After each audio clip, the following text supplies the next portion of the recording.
It was the best of times and the worst of times.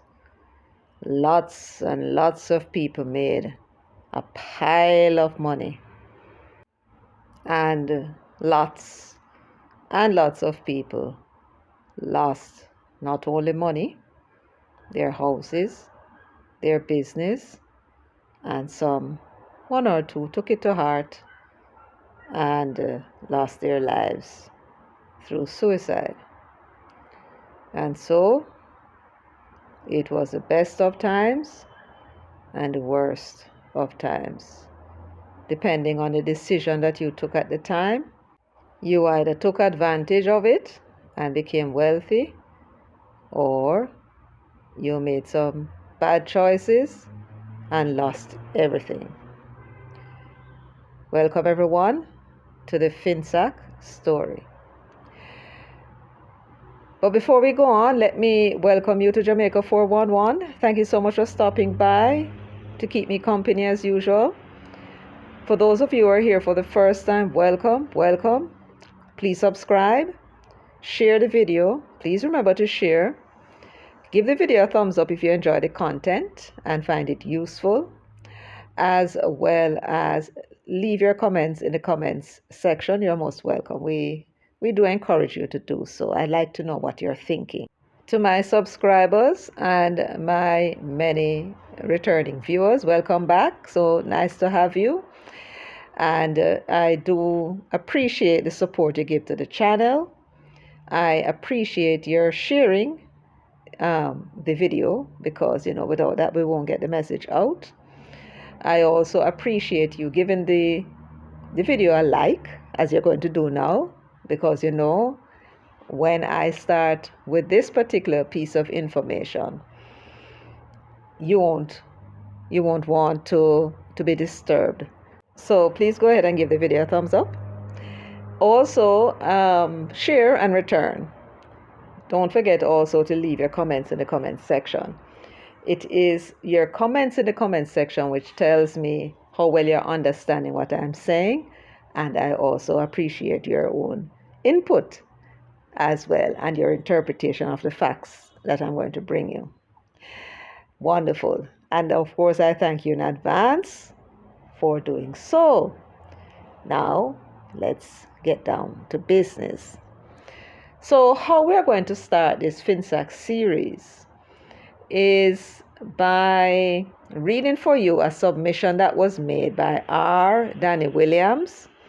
R Danvers is a minority, yes, as you can see, and he, as well as several others, they were in the biz. They were nationalistic. I would think that R Danvers is one of those nationalistic persons who wanted to set up businesses that were not existing here in Jamaica. A lot of people, when they were insuring houses and so on, they had to insure abroad, or some foreign companies would come in. So he would have been one of those Jamaicans who wanted to set up local businesses, who would have set up insurance, and the name of his insurance company was Life of Jamaica. I'm sure he was involved in other business as well, but I will read for you his submission to the Finsac inquiry and let him tell you his story. In this segment, you're going to be hearing a lot about what it was that caused the meltdown, and this is from his perspective. He would have been in business since 1970 with Life of Jamaica, and he would have gone all through the process of changes in the 70s, 80s, and in the 90s. So he's going to give us a lot of information into his own perspective as to what went down. So without further ado, let me get down to what it is that R Danvers has to say to us, and what lessons we may learn from his experience. So the title of his submissions would be Submissions to the Commission of Inquiry into the Collapse of Financial Institutions in Jamaica in the 1990s with particular reference to the role, if any, played by Life of Jamaica Limited. So he began with a brief history of Life of Jamaica, and I'll make it a little bigger for you. So he began by saying Life of Jamaica was formed on June 1, 1970. It was formed as a public company and listed on the stock exchange. Its shareholders numbered several thousand, and I had the honor of leading the team that created the company. So from the get-go, they were listed on the stock exchange in Jamaica. So they would have traded shares in order to raise money to operate the business. You follow? Great. I was named the president on June 1, 1970, and served in that capacity till January 1977. I took leave from the company in January 77 for 3 years and returned in January 1980 as Executive Vice Chairman with responsibility for corporate planning and long-term development. I served in that capacity for 2 years. I rejoined the company as president in mid-1986 and retired in December 1995. He said he rejoined the company in 86 as president, so it seemed as if he took leave of absence again. Anyway, let me continue. Life of Jamaica started from scratch with share capital of $2.5 million. And in them days there, $2.5 million was enough money. The company had a contract with North American Life of Canada to service its many policyholders on a fee per policy basis. The board of directors was made up of prominent young Jamaican businessmen. It was chaired by the Honorable Douglas Fletcher, with the Honorable Maya Matalon as vice chairman. Mr. Matalon served for about 2 years and was succeeded by Mr. Richard Issa as vice chairman. The company grew from strength to strength during the 1970s in spite of some difficult times. And you know what happened in the 70s, right? During this period, it was able to acquire several books of businesses from Canadian companies who, for various reasons, opted to sell their business and cease operating in Jamaica. And that would have been because they thought the country was going communist. It was unstable. You had the political war that almost looked like we're civil war. And so they decided, this thing looked dangerous, let's go. So essentially, what R. Danny Williams is saying here is that those people who are running away from Jamaica and selling their properties for a song, LOJ was able to benefit from these knockdown prices by buying them up, right? And now he's in a crisis in the 1990s. But let us continue. At some point, I'm going to cut off this background and get to the nitty-gritty of what I want you to hear about what went on. This was very advantageous to LOJ because the company now owned the blocks of business, that were producing surpluses needed by LOJ to cover the cost of new business being acquired at a rapid pace. There is an upfront capital cost to writing new life insurance policies, so profitable acquisitions provided funds which enabled an aggressive rate of growth. That was how they say they were growing from strength to strength, right? The crisis that occurred in the 1970s, they were not going to run away. They stayed and they bought up the businesses cheap. They were literally giving away these businesses and running away, right? And they benefited from that. In 1980, LOJ acquired controlling interest in Jamaica Citizens Bank, which was run as a completely separate entity. This proved to be a good investment for LOJ and contributed greatly to its profitability for several years. And now we're getting to the point. It is appropriate for me to mention that LOJ never drew on Jamaica Citizens Bank's resources to assist its operations. Not even in the 1990s, when LOJ faced liquidity and solvency problems.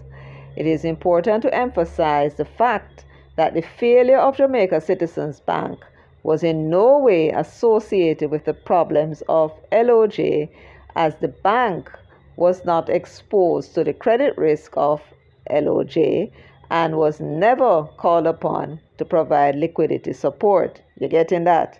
Remember now, Citizens Bank was one of the banks that collapsed. And he's saying it didn't collapse because we fell into difficulty and then we borrowed money from them. No, he said that their problem, the reason why they collapsed, is different from the reason why LOJ had its own difficulties. That's what he's saying. Let me continue. And when you see me underline, you know it's something important, right? During the 1980s, the company continued to grow. So it was doing well in the 70s. It continued to grow in the 80s.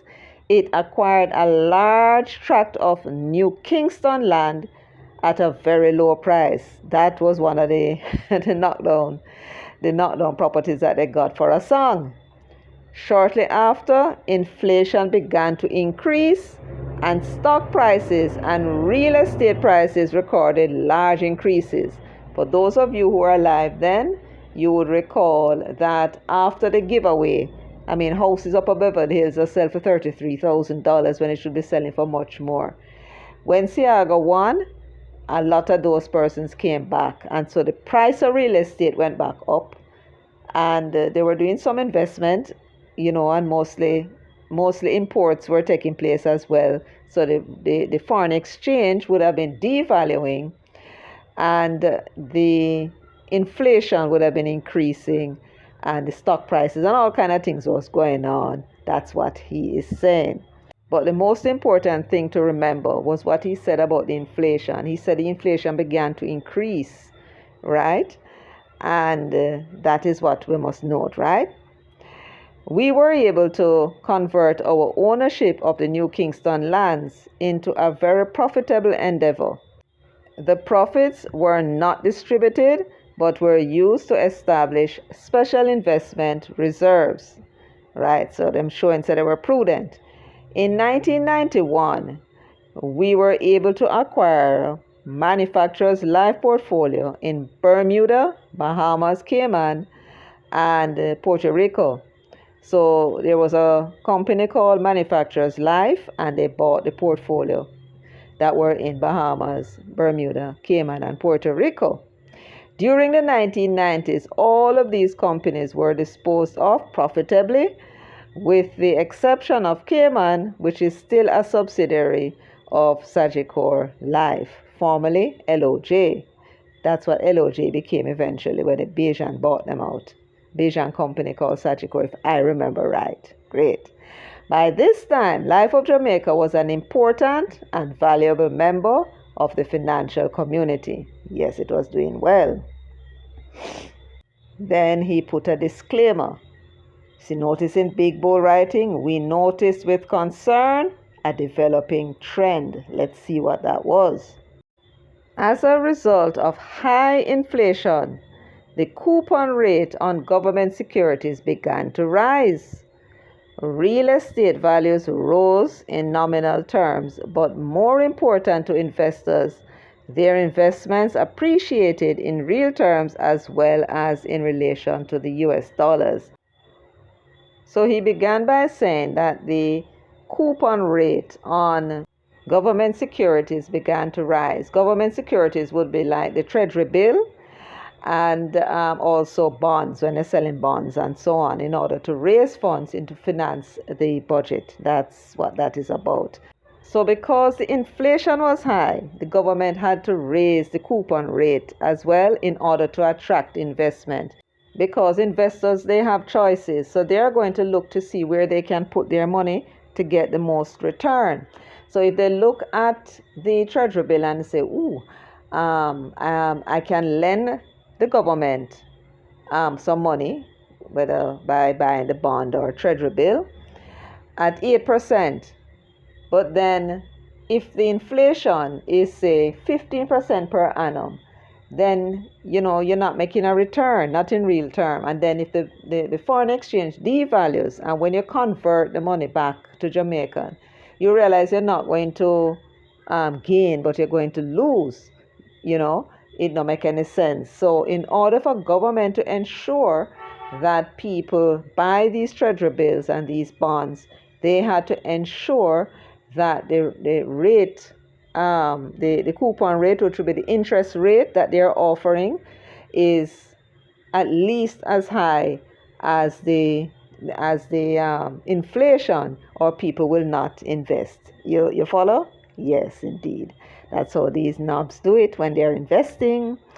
All right, so let me continue. So he went on to say, in terms of the stock market, he said the stock market prices were also escalating, and our policyholders who had noticed these changes began responding. Traditional life insurance policies began to lose favor with the public. What does that mean? When the customers realized that the government was offering good interest rate, right, per annum, they said, hey, me not keep my money in life insurance. This what you are offering me, I not going to get so much like what government offering me. So what they do, they cash in and they run and put their money with the treasury bills and bonds. So government was offering them a bigger deal, and government is sure. The Constitution says that the government must pay its debt first before it does anything else. So they know that the government is not going to default. So they were doing quite well up until the time when the inflation started to going up, and then the government started to increase the interest rates that they are offering on their securities. People run from them, and evidently we're running from the banks too, because the banks, offer low interest for savings. And so they found themselves now in a spot of bother where persons were not buying life insurance anymore. So of course, them have them overheads to pay, them staff to pay, them light bill and them water bill and rent. So you can imagine what was happening then. So now we get the understanding of it. Let us continue. He said to meet this challenge, to try and compete, is what he's saying, with the government. LOJ in 1987. Oh, so this was happening in the 80s, not in the 90s yet.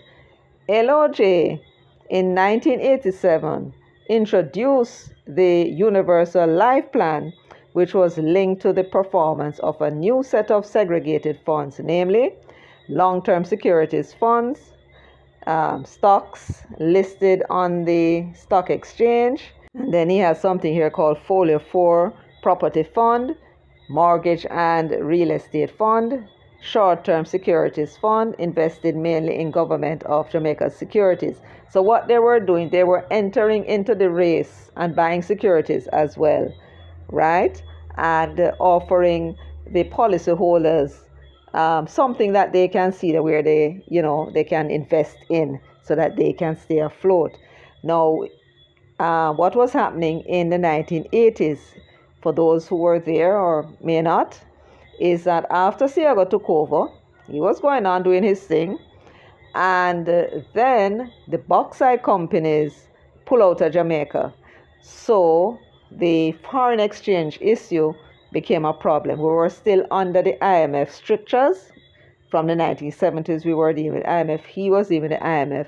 And so when the bauxite companies pull out of Jamaica, then now we fell in a big hole, because it means now we can't meet our trade bill, our balance of payment to buy oil and food and all them kind of something there.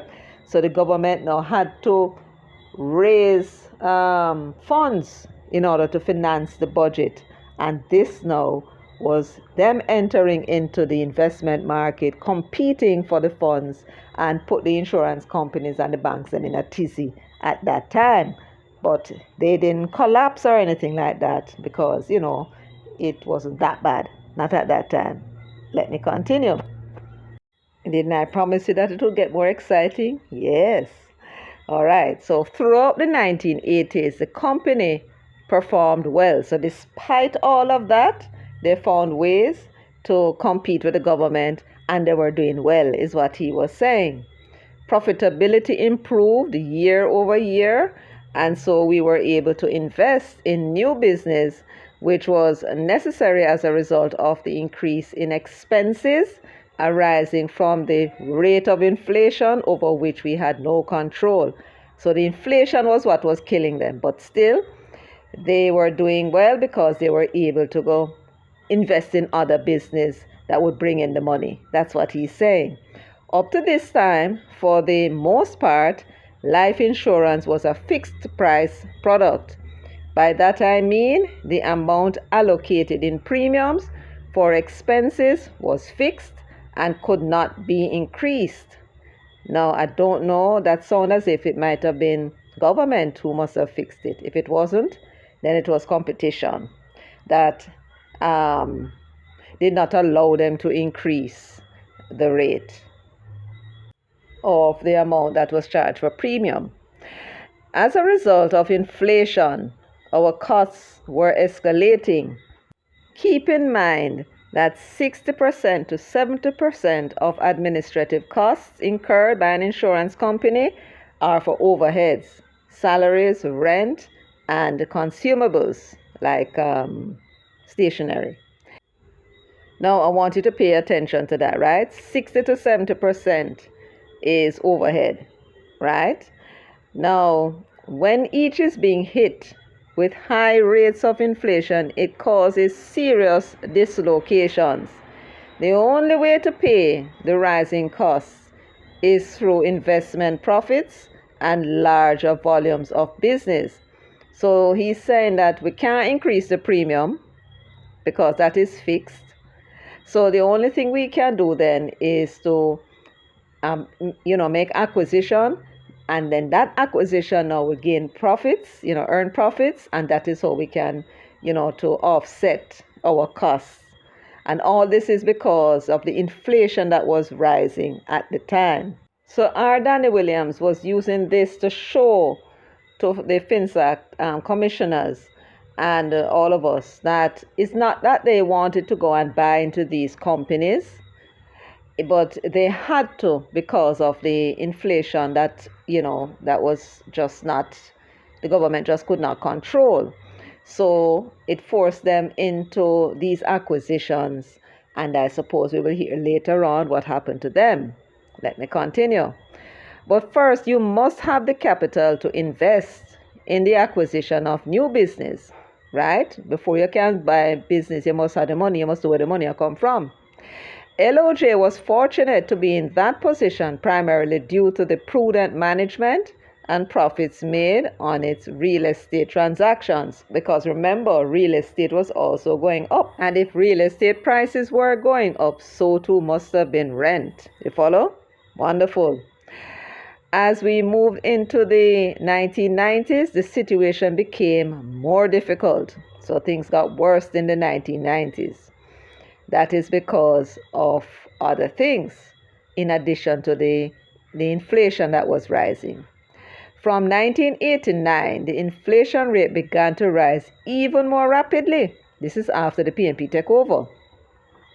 The unions began pressing for 50% plus increases in salary, and every item of expenditure began to escalate at an even faster pace. What caused that? Mike and Manley made PJ Patterson the Minister of Finance. PJ either don't understand money or thought he was being cute, I don't know which, decided to increase the money supply by 120%. What does that mean?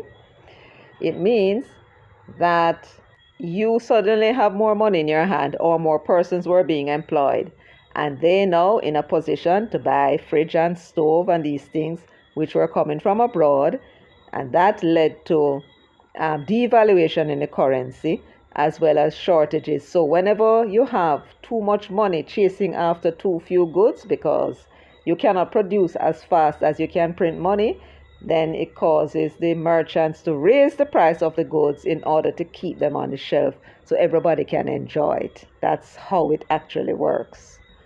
And so increase in money supply causes inflation. When money is in short supply, it causes the price of goods to fall. Why? Because when the merchants look and see them things now move off of the shelf and, expiry date when reach them, or, they have new stocks to bring in, they start to lower the price, sometimes below cost. So that is not good either. You want the prices to be stable. But that is not what was happening.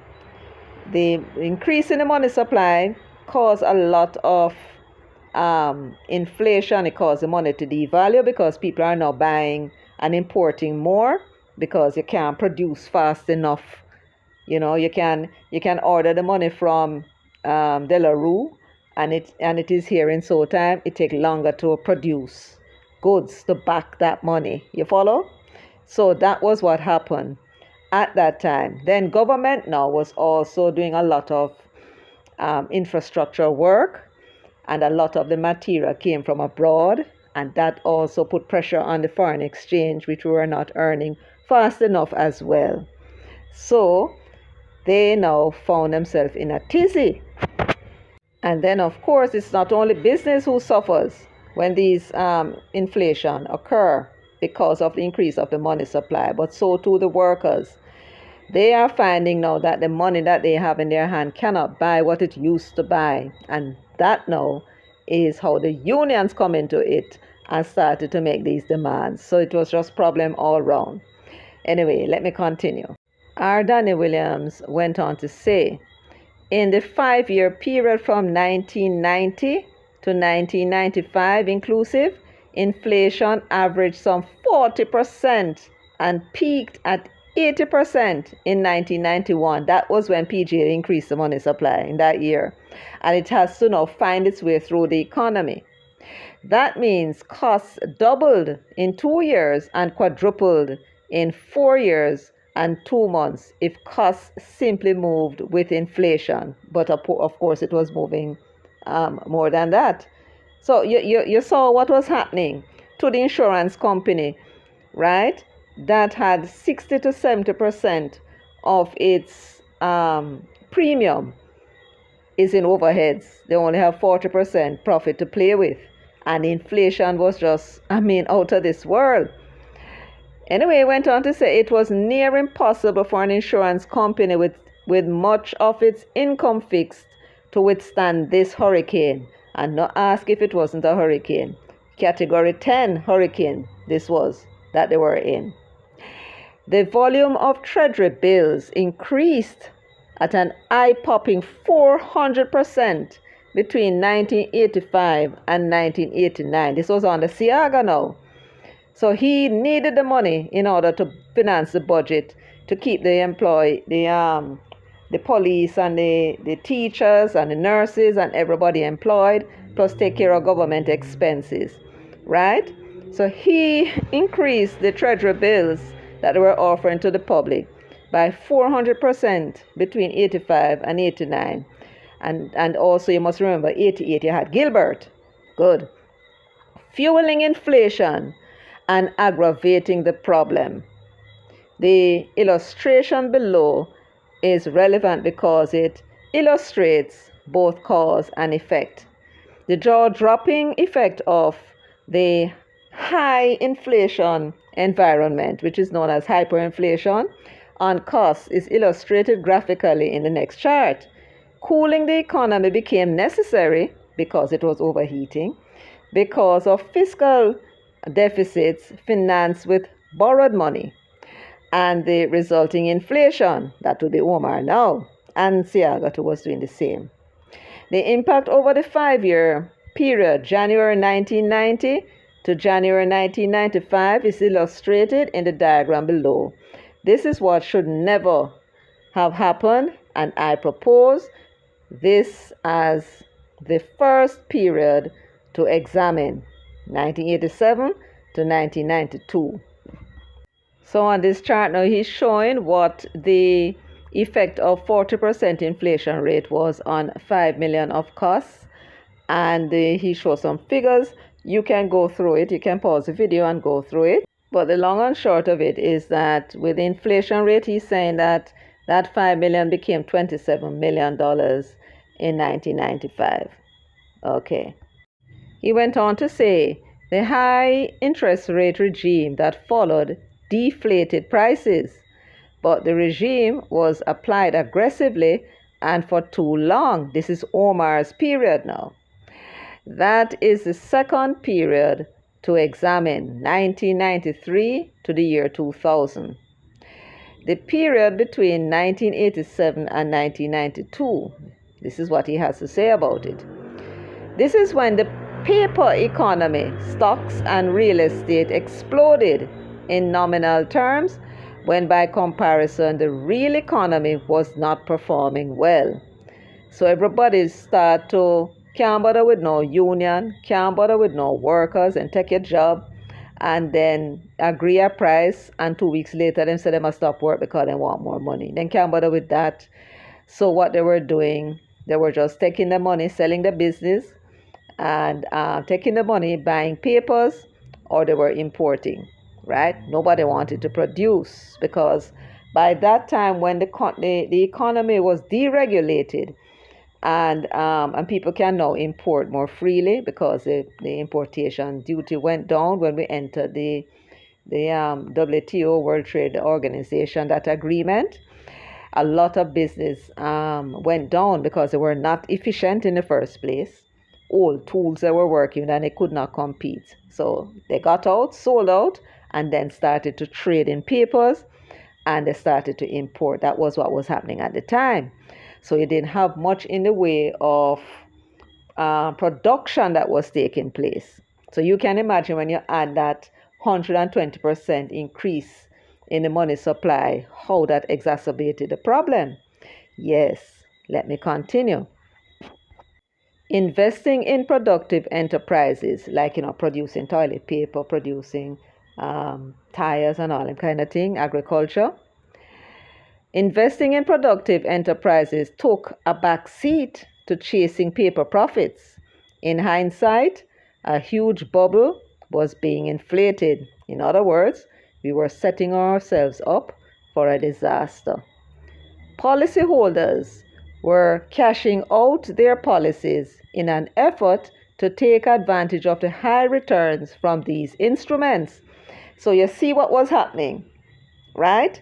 You have your money nicely stacked in an insurance policy, and you had your money in the banks getting a little interest rate, and suddenly, because Omar needed the money, just as SAGA did, to finance the budget, to pay the teachers and nurses, fix roads and all them projects that the government was entering into, it meant now that he had an appetite for more money, and they were using the treasury bills and the bonds, and the treasury bills were not even long term, if I remember right. Some of them were like 3-month period. You get X amount of dollars. So I mean, you're going to take your money out of the insurance company and you're going to buy these papers, because after all, it's all about you and your family, and you need to look after them and you need to eat. Isn't that true? So you're going to do what is in the best interest of you and your family. So the insurance companies now suddenly find that the people are cashing out the policies. And remember, they have them bills to pay, them overhead, And the banks, the same thing was happening to the banks too, right? And everybody was rushing and putting their money into these government papers. So Omar was getting the money that he wanted to finance the budget. That was what was happening. But the others now, they had to think fast about doing something, otherwise they're all going to collapse. So let's read on and see what it was that they did. So let me read that again. Policyholders were cashing out their policies in an effort to take advantage of the high returns from these instruments. This is government papers. They needed to protect themselves from the ravages of killer rates of inflation. It is easy to recognize a bubble in hindsight. However, with inflation averaging 40% per year, real estate seemed like one asset class that would appreciate in real terms, and if not, at least in line with inflation. Government continued issuing a huge volume of securities, a practice that started from 1984. So, inflation is going up. You see, people are running from you. You have to make a decision. And real estate was also going up as well. So they decided that what they're going to do, in addition to buying government papers themselves, would be to invest in real estate, because rent and the return that you could get from rent, if that is higher than what government is offering, people will come and invest in real estate. You follow? So that was what apparently they saw as a refuge for bringing in more money to take care of their bills. Anyway, let me continue. Stock market and real estate prices escalated at an alarming and staggering pace, especially after deregulation, which took place in September 1991. As early? I thought it was later. So there you are. So everything is coming to bump. It all started in 91. In addition, taxation policy changes were introduced by government early in 92. This would have been the GCT. In the context of a rapidly increasing money supply. You hear that? So I did tell you that they had increased the money supply by 120%. So the additional policy changes in tax introduced by government in 92, and that was to be taken in context with them increasing the money supply to create an illusion. The imposition of withholding tax on interest-sensitive instruments offered by the banking sector induced large shifts of investments from the bank. So what the government did, and I want you to pay close attention to this, because this must have been a strategy that was employed by Omar, and he would have been advised to do so by somebody or some group of somebodies as a means of ensuring that money is coming to the government in those instruments. And what they would have done is take a decision, a policy decision that affected investments in banks, so that people will take the money out of the bank and put it with the government of Jamaica. Or in any event, that was what was hoped would have happened. The question is, who the hell would have advised Omar to do that? Now, the government may argue that they needed the tax. They would have needed the tax in order to borrow less. So they target the banks because the banks were making a lot of money since the 80s, right? And the insurance companies. But at the same time, the effect of it is that people left the banks and went elsewhere. And the question is, where did they go? Well, if we don't find out now, we'll find out later. Well, let me continue. Funds, meaning money, exiting the banks, move directly and indirectly to the stock market initially, and with a lag to the real estate market as well. So what did they do with the money that they were taking out of the banks? They were putting it into stocks. I want you to remember this, because we're going to come with a bombshell later on. You have to remember this. The money that was taken out of the bank because of the imposition of the withholding tax on interest on sensitive investments instruments that the banks were offering at the time in order to compete with government. Those money were leaving, but where was it going? It was going into the stock market, because that was rising with no end in sight. I want you to remember that. Very important. I will discuss the role of deregulation and its impact under a separate heading. So now we're at a critical period, and this is the period between 1993 and 2000. That was Omar Davis's period. During this period, the Monetary Authority employed a regime of high real interest rates, which resulted in economic contraction and deflated asset prices. This period was characterized by high interest rates, huge interest rate arbitrage profits, strong net international reserves growth, that means they were putting the money in the NIR, a contracting real economy, of course, because nobody now produce, collapsing stock market prices. Yes, at some point somebody would just figure that it's time to move out and then the whole thing crash. Imploding real estate values, yes. Business failures, credit contraction, loan defaults, bank failures, asset write-downs, and cash shortages. Now he mentioned something he called huge interest rate arbitrage. What is that, you're wondering? What was happening? Because the interest rate was so high, people who were in foreign would send them US dollars to Jamaica and change it into Jamaican, bought the government papers on short term, 3-month period, right? And then when they get that money, they cash in the money, convert it back into US, and they would make huge profits. I mean, the government was offering crazy interest rates, right? And that was what the companies were doing, right? So instead of them mopping up liquidity in Jamaica, it looked like they were mopping up liquidity in the whole damn world. Because as long as the foreign exchange did not devalue as rapidly as the increase that they were getting on the money, I mean, they were getting something like 20 and 30 and 40%, then come with 100 US and then getting back $30 from the US. Which part of the world them could ever get that kind of money from? And so the government was not only mopping up liquidity in Jamaica, they were mopping up liquidity in the whole damn world for those who would take the chance, and they made a bag of money. And guess who paid for all of that? Because remember, where does the government get Jamaican dollars from to pay the debt? Because this is debt, this is borrowing money by selling these treasury bills, right? Where do you think they get it from? Taxes. And every time the money devalued, it meant that they needed to find more Jamaican dollars to pay the increase on the debt.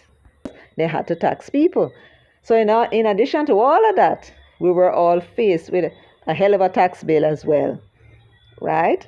So that was what was going on. Now, what they're showing here now, all leading to the collapse, all of what they said before, all of that led to the collapse of the financial system in the wake of an overheated economy.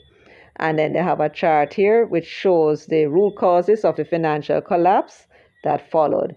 And they're talking about now from 77 what the US dollar rate was, 91 cents to 1 US, so our money was higher. And then they're showing you what the treasury bill rate was and what the lending rate of the banks were. I'm going to show you that. You can pause the video and study it yourself so you can digest and put yourself in the position of these businessmen, what they were in at the problem they were in at the time, and how they had to try and negotiate all these many issues. So there you go. And I think I'm going to pause it here for now and then come back with part 2. Look out for it. You will see R Williams on it. That's part 2. All right. So let me thank you very much for listening and being patient, and come back and definitely watch part 2, because he's going to be telling you even more about what happened. I hope so far you're getting all of what is being said here. It is the issues that the government and the governments had over the years from the 70s onward. And I should tell you that the problem of the 1970s actually began not with socialism. It actually began in October of 1973, when we had our first world oil crisis, when the Arabs in OPEC increased the price of their oil. If I recall correctly, they doubled it and put all of the economies in the world in a tizzy. That's where it started. And we were in a big bind. We could not pay our import bills, and for that reason, we had to go to the IMF for balance of payment support. When you can't pay, or you're not earning enough foreign exchange to pay your import bills, that's when you go to the IMF, and then they lend you the money for balance of payment support. And that went on for about 20 years until the 90s, when PJ told them, ta-ta. You remember that? Yes, man. All right, so let me pause it here for now and join me back in a few, okay?